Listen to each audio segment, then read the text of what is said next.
Recentemente, a Agência Regulatória de Alimentos e Remédios dos Estados Unidos proibiu 6 aditivos alimentares artificiais. Pesquisas indicaram que estas substâncias podem provocar câncer se forem consumidas em grandes quantidades. E para saber mais sobre esse assunto, eu converso agora com a Silvia Ramos Gonzalez, que é nutricionista e também integrante do Departamento de Nutrição da Sociedade Brasileira de Diabetes. Tudo bem, Silvia? Tudo bem, Felipe. Obrigada pelo convite, falar desse assunto. Tão importante, vamos lá. Então, para a gente começar, explica para a gente o que são esses aditivos alimentares. Bom, o aditivo é tudo que é acrescentado ao alimento que não faz parte da composição natural dele. E tem várias funções, né? Função de conservar o alimento, de realçar o sabor, de manter alguma característica, seja a umidade ou seja ele deixar ele mais seco. Então, tudo que é colocado a mais do que a composição normal do alimento. Então, eu acredito que no mundo que a gente vive hoje, esse aditivo é encontrado numa gama enorme de alimentos, né? Sim, hoje em dia em tudo que a gente tem industrializado, a gente tem algum tipo de aditivo, principalmente com o fim de prolongar a validade, né, o tempo de prateleira desses alimentos. Bom, foram aí 6 aditivos, né, que foram proibidos pela agência americana. Esses aditivos também são utilizados aqui no Brasil. Sim, são utilizados principalmente para conferir algum sabor, né? Realçar o sabor cítrico, sabor hortelã e de canela em alguns alimentos, principalmente em sobremesas. Eles estão presentes também. Bom, a gente sabe que não são esses aditivos aí, eles não são alimentos saudáveis, né? O que muda agora com essa pesquisa, né? Com essa atitude aí dessa agência americana? Muda alguma coisa aqui? Isso afeta a gente aqui no Brasil? O Brasil ele tende a olhar diferente, então, para esses dados, mas o FDA ele ainda está fazendo o experimento no modelo animal. Então, testes com animais e eles já retiraram do mercado essas substâncias. Para que isso aconteça aqui no Brasil, a nossa agência regulatória, Anvisa, teria que proceder os mesmos testes, tanto em animal quanto em humano, se for o caso, para ver se eles também vão retirar. Então, são agências independentes, mas já fica aí um alerta que pode ser que a gente tenha mudanças aí. Uma outra questão que chama atenção também é que a pesquisa diz que há o risco aí para a saúde quando essas substâncias são consumidas em grandes quantidades, né? Mas é um pouco difícil determinar, né, essa questão, grandes quantidades. O que seriam consideradas aí grandes quantidades? Acho que a gente tem 2 pontos aí. Primeiro, identificar a substância no rótulo. Ela está presente ou não está? Porque hoje a gente tem os rótulos são pequenos para a gente visualizar. E outro ponto, a gente não tem a quantidade informada destas substâncias dentro de cada alimento. Então, não dá para a gente precisar o quanto é bastante, né? Ou ainda dizer qual é o limite, porque ainda está meio inicial esses estudos. Agora, quais são? Tem os aditivos alimentícios, né, que são mais nocivos à saúde? E tem essa relação também, isso explica um crescente número de doenças, como o câncer, por exemplo? Hoje, alguns estudos, né, até ainda nesse movimento do Outubro Rosa, falam um pouco da carne e da carne vermelha e da carne processada. E na carne processada a gente tem alguns nitritos e nitratos, que seriam os aditivos, que estariam relacionados sim ao desenvolvimento, especificamente o de câncer de mama e de cólon, né, que seriam um dos mais agressivos. Então a gente já tem em alimentos que a gente já conhece e tem um alto consumo. A questão de gerar mais doenças e tudo mais, tudo isso ainda precisa ser avaliado, mas para câncer, principalmente câncer intestinal, esses já são comprovados. A gente falou da carne, tem alguns outros alimentos que a gente pode exemplificar para as pessoas ficarem atentas? Sim, acho que a gente tem que pensar em tudo que está industrializado. A indústria utiliza os aditivos como forma de prolongar e melhorar as qualidades do produto. E aí tudo que vem embalado, a gente normalmente tem essa questão de ter os aditivos, né? Tanto então, os corantes também são aditivos, então para as crianças seria um potencial alergênico ainda maior. Agora, muita gente tem desenvolvido até diversas alergias, intolerâncias, né? A gente escuta hoje em dia falar muito em relação às intolerâncias alimentares, além, claro, a questão do diabetes que a gente tem. Isso se deve, de fato, à inclusão desses aditivos na alimentação? A gente passou aí por um período grande que a gente chama de transição nutricional e que mudou muito a dieta padrão do brasileiro, que antes era um arroz, um feijão e tudo mais, e hoje o brasileiro come mais fora, Com isso ele tem não só os aditivos, né, mas ele tem muito mais sal e gordura na alimentação.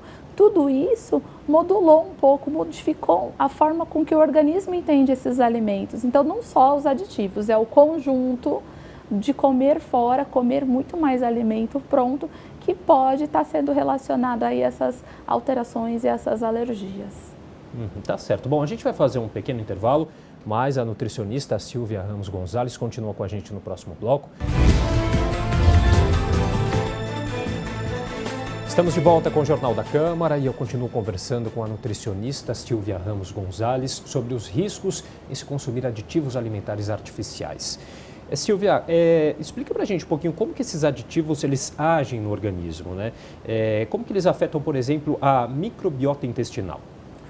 Bom, acho que o conjunto dos alimentos que têm aditivos, na verdade, ele vai impedir que bactérias boas dentro do nosso intestino, que a gente chama de microbiota, se desenvolvam melhor. E aí alguns desses aditivos e outras partes nocivas, né, algumas substâncias mais nocivas penetram pelo intestino, podendo causar algum desequilíbrio.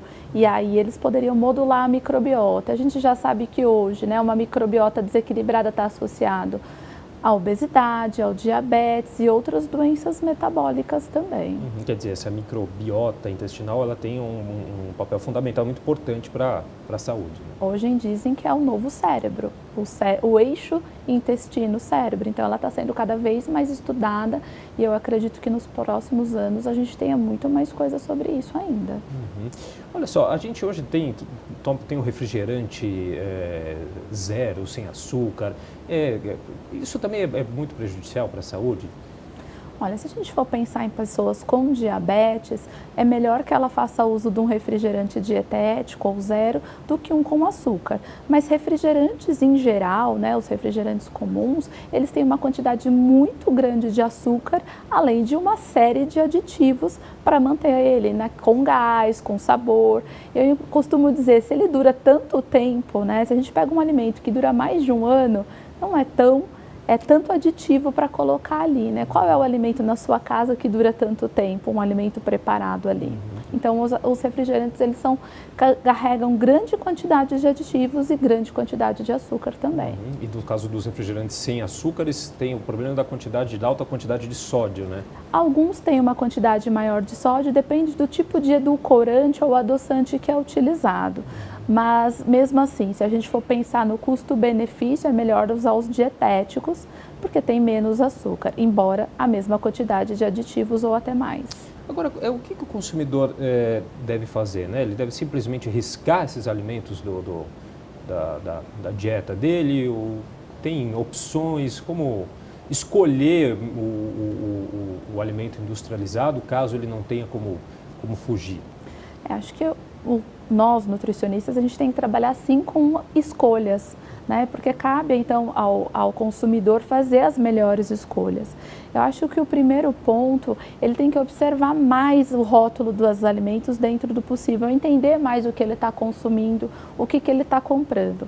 Para isso, a gente precisaria de informações mais claras no rótulo, que são coisas que estão sendo desenvolvidas na nossa agência regulatória, que é a Anvisa, deixar informações mais claras no rótulo. Mas no dia a dia, no mercado, a sugestão é consumir alimentos mais frescos, mais in natura e comprar menos coisas embaladas. Tudo que é embalado vai ter com certeza mais aditivos, mais açúcar, mais sal e mais gordura.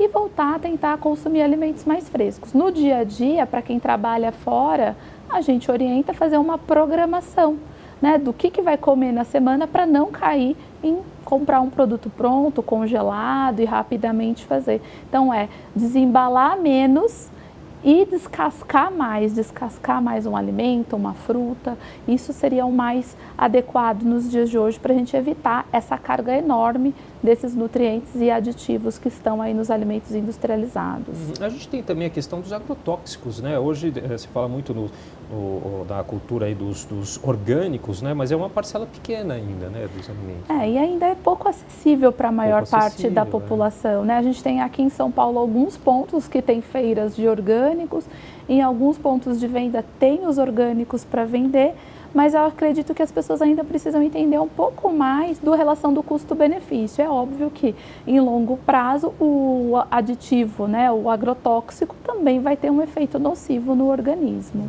Tá certo. Bom, queria agradecer então a sua participação, a participação da Silvia Ramos Gonzalez, que é nutricionista e também integrante do Departamento de Nutrição da Sociedade Brasileira de Diabetes, que conversou um pouquinho aqui com a gente hoje. Muito obrigado pela participação. Eu que agradeço.